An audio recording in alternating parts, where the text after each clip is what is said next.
अस्सलाम वालेकुम। मेरा नाम है डॉक्टर खुशनुदुर रहमान। आज एक ऐसे ऑर्गेनेली के बारे में हम सीख रहे हैं कि वो ऑर्गेनेली फूलों को रंग भी दे रहा है, मतलब मेकअप के काम आ रहा है। वो राइप या पके हुए फ्रूट्स को कलर भी खूबसूरत दे रहा है। ये खिज़ां के खूबसूरत पत्ते जो आप देख रहे हैं कि इसके रंग इतने अच्छे अच्छे लगते हैं, ये इनको भी कलर देता है। दुनिया में जितनी भी खुराक, जितना भी आप कह रहे हैं कि जितना बड़े बड़े प्लांट्स अपने खुराक बनाते हैं, इसमें इसका बहुत बड़ा रोल है। इसके अलावा जो आप चिप्स खाते हैं, पोटैटो चिप्स या पोटैटो खाते हैं, तो बेसिकली ये भी इसके अंदर स्टोर होता है।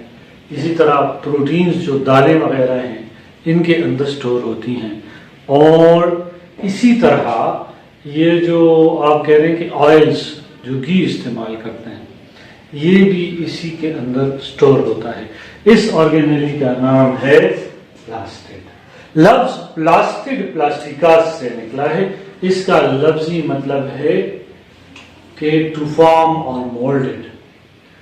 प्लास्टिड बेसिकली इसका ओरिजिन कैसे हुआ या क्लोरोप्लास्ट वगैरह इसके, और कहते हैं कि एक प्रोक्लोरान नामी इल्जी थी, ये अभी है साइनोबैक्टीरिया, प्रोक्लोरान, शायद इसकी वजह से इसको प्रोक्लोरान भी कहते हैं।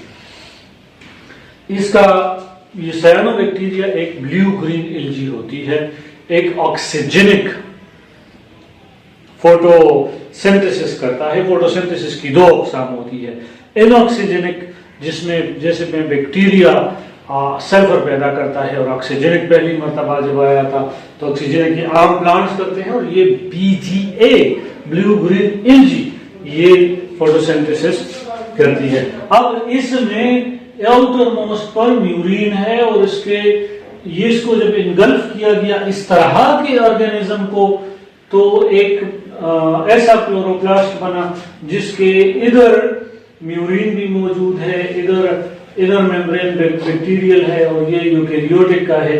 उस क्लोरोप्लास्ट को म्यूरोप्लास्ट कहते हैं। कहते हैं कि म्यूरोप्लास्ट इस ऑरिजिन की निशानदही कर रहा है कि इसका ताल्लुक साइनोबैक्टीरिया ऑक्सीजेनिक फोटोसिंथेसिस करने वाली ब्लू ग्रीन इल्जी से है। अब यहां से फिर आगे लोअर प्लांट्स में लेमेलेटेड और फिर ग्रेनुलेटेड हायर प्लांट्स में इसका फिनोमेना आया कि जहां पर ग्रेनम भी बन गया, और एक ग्रेनल क्लोरोप्लास्ट और एक ग्रेनल क्लोरोप्लास्ट का कंसेप्ट डेवलप हुआ।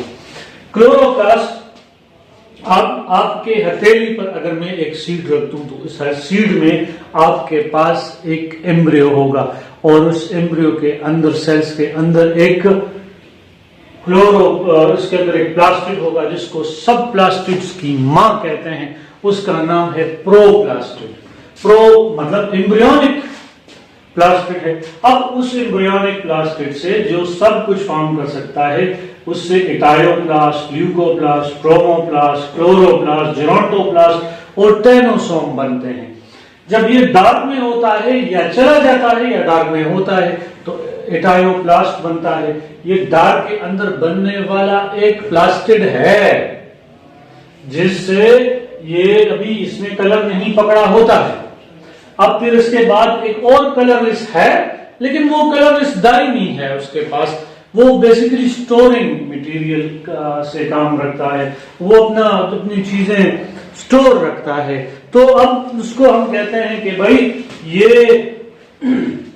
ल्यूकोप्लास्ट है। अब ये जो मैं कह रहा हूं कि ल्यूकोप्लास्ट है, तो बेसिकली ये स्टोरिंग प्लास्टिड होता है।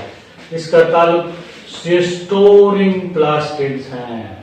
इसका मतलब ये है कि वही तीन अक़साम जो अभी मैंने कहा था कि प्रोटीनोप्लास्ट, ठीक है ना, और अमाइलोप्लास्ट और इलियोप्लास्ट, तो ये जो है ये ऑयल, अमाइलोप्लास्ट जो है ये स्टार्च और प्रोटीनोप्लास्ट दालों के अंदर प्रोटीन स्टोर करता है। ये पोटैटो स्टार्च ईटा में आया हुआ है। अच्छा, फिर क्रोमोप्लास्ट है, ये एडवर्टाइजमेंट डिपार्टमेंट है इसकी। इससे ये कीड़ों को लुभाते हैं, पेटल्स की तरफ अट्रैक्ट करते हैं, पॉलिनेशन कराते हैं। तो इससे ये पॉलिनेशन कराते हैं, इससे ये फलों को, फ्रूट्स को कलर देते हैं, जिसकी वजह से इनकी क्या हो जाती है, इनकी डिस्पर्सल आसान हो जाती है। क्या हो जाती है? इनकी डिस्पर्सल आसान हो जाती है। तो यूं क्रोमोप्लास्ट ये ऑटम लीव्स को कलर देते हैं, राइप फ्रूट्स को कलर देते हैं। अब इसकी दो अक़साम है, इल्जी में भी हैं। ये रोडोप्लास्ट है, रोडोप्लास्ट, रेडोप्लास्ट, रेडोप्लास्ट है, इस तरह रेड इल्जी में है। और फियोप्लास्ट जैसे कि ब्राउन इल्जी में है। तो ये फियोप्लास्ट और रोडोप्लास्ट इसकी एक अक़साम समझ लें, ये है। अब क्लोरोप्लास्ट की तरफ तो बाद में आते हैं, जब क्लोरोप्लास्ट डिके में लग जाता है, बूढ़ा हो जाता है, जब क्लोरोप्लास्ट डाइंग क्लोरोप्लास्ट होता है, जब क्लोरोप्लास्ट लीफ खुश्क होने लगती है, तो उस वक्त उस क्लोरोप्लास्ट को जीरोंटोप्लास्ट कहते हैं। क्या कहते हैं? जीरोंटोप्लास्ट, द डाइंग क्लोरोप्लास्ट। एक 2013 में एक और टाइप का भी डिस्कवर हुआ है, जिसको टेनोसोम कहते हैं, टेनिन स्टोरिंग क्लोरोप्लास्ट, जो अपने अंदर टेनिन स्टोर करता है, चाय के अंदर है, हर्बीवोर से प्रोटेक्शन देता है, इम्यूनिटी करता है, और इसके बाद फायदे भी हैं, जैसे एंटी कैंसर भी है, फ्री रेडिकल्स को खत्म भी करते हैं, जहर भी है और तरियाक भी है।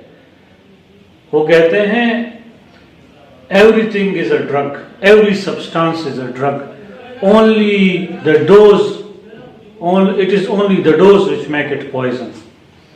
तो ये चीज है कि वहां पर टेनोसोम टेनिन्स हैं, तो वो बाकी फ्री रेडिकल्स को खत्म करके एंटी कैंसर भी बनाते हैं। उसके बनते हैं चाय में, जो आप कहते हैं ना कि ये एंटी कैंसर है। तो अब स्ट्रक्चर ऑफ क्लोरोप्लास्ट की तरफ आते हैं। स्ट्रक्चर इसको क्लोरस ग्रीन और प्लास्टिकास फॉर्म यानी ग्रीन फॉर्म, अर्नेस्ट हीगल एक साइंटिस्ट है, तो उसने 1886 में किया था। तो और इसके 4 पार्ट्स अगर आपको याद हो तो आपको क्लोरोप्लास्ट याद है।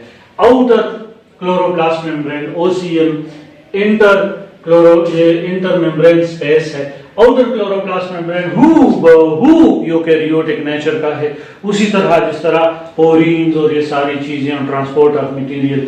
फिर इसके इधर इंटर मेम्ब्रेन स्पेस है, ये साइटोप्लाज्म जैसा है, इसके अंदर ये फ्लूइड फिल्ड स्पेस है। ये वही चीज है जब उसने एंगल्फ किया तो 10 to 20 नैनोमीटर है, और इसके अंदर वही साइटोप्लाज्म जैसी फ्लूइड फिल्ड स्पेस की प्रॉपर्टीज मौजूद हैं।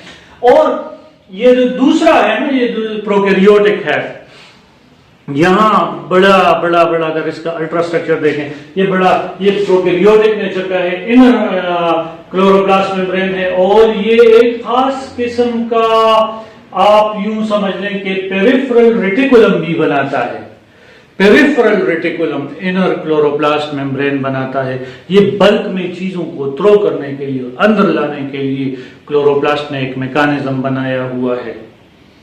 तो अब इसके बाद ये 2 हिस्से हो गए कि बल्कि ये आउटर और इनर मेम्ब्रेन, इसके दरमियान इंटर मेम्ब्रेन स्पेस है, और इसके दरमियान जो है वो पेरिफेरल रेटिकुलम मौजूद है। अब तीसरी चीज वो fluid filled gel like substance, पूरा मैट्रिक्स भरा हुआ है, fluid filled space is known as matrix.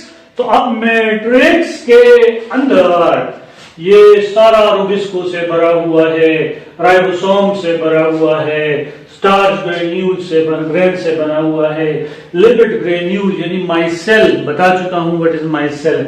तो ये माइसेल से भरा हुआ है। ऑयल ड्रॉपलेट्स हैं जी, ये लिपिड मोनोलेयर्स और ये सारी चीजें इसमें ड्रॉप, और ये ग्रेन्यूल और ये यूं रूबिस्को प्रोटीन। यहां ये डार्क रिएक्शन का सेंटर है। ये डार्क रिएक्शन यहां पर C3 साइकिल होता है। तो यहां पर ये जो है हम कहते हैं कि ये कैल्विन साइकिल इधर होता है डार्क रिएक्शन, क्योंकि यहाँ पर रुबिस्को मौजूद है। C4 भी होता है। C4 क्या चीज है बाद में डिस्कस करेंगे। तो यहाँ पर फिर इसके अंदर ये बिल्डिंग्स ही हैं, पाइल्स हैं, स्टेक्स हैं, कॉइन्स के एक दूसरे के ऊपर रख दें, कुछ में तो ये मतलब राउंड स्ट्रक्चर है। और हर एक व्यू है वो ग्रेनम कहलाता है। 10 to 20 इसमें थाइलेकॉइड्स हैं। थाइलेकॉइड एक को अलग करें तो इसका थाइलेकॉइड का जो मेम्ब्रेन है इसके आउटसाइड पर फोटोसिस्टम 1 होगा, इनसाइड पर फोटोसिस्टम 2 होगा, दरमियान में इसका इलेक्ट्रॉन ट्रांसपोर्ट चेन और फोटोसिंथेसिस जिसको फोटोफॉस्फोराइलेशन कहते हैं वो होगा। इधर इसका ल्यूमेन होगा जहां प्रोटॉन जमा होंगे, इसको ल्यूमेन कहते हैं। और इधर से ये एटीपी सिंथेस करेंगे, जैसे कि माइटोकॉन्ड्रिया के लेक्चर में समझा चुका हूं कि माइटोकॉन्ड्रिया में F1 फिला, वैक्यूल में V1 और क्लोरोप्लास्ट में C1, तो वही एटीपी सिंथेस है। तो यहाँ पर ये रिस्पॉन्सिबल है कि ये वोल्टेज पैदा करता है, यहाँ पर ये लाइट हार्वेस्टिंग करता है, यहाँ पर क्वांटोसोम्स होते हैं, a unit which harvest light is known as photosystem का। तो ये सारा फिर कभी दूसरा मौका होगा तो उसको हम लाइट रिएक्शन कहेंगे, डार्क रिएक्शन कहेंगे। वो आप नीचे डिस्क्रिप्शन में दिए गए लिंक से आप उस लेक्चर्स में जा सकते हैं। बहरहाल तो ये स्ट्रोमा, ये ग्रेना हो गए। ग्रेनम के अंदर लाइट रिएक्शन होता है। क्या होता है? लाइट रिएक्शन होता है।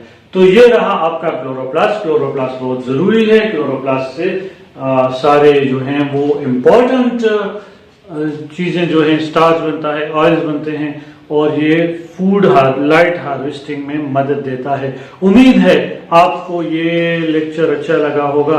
अगर अच्छा लगा हो तो लाइक कीजिए, सब्सक्राइब कीजिए और बेल का आइकन भी दबा दीजिए।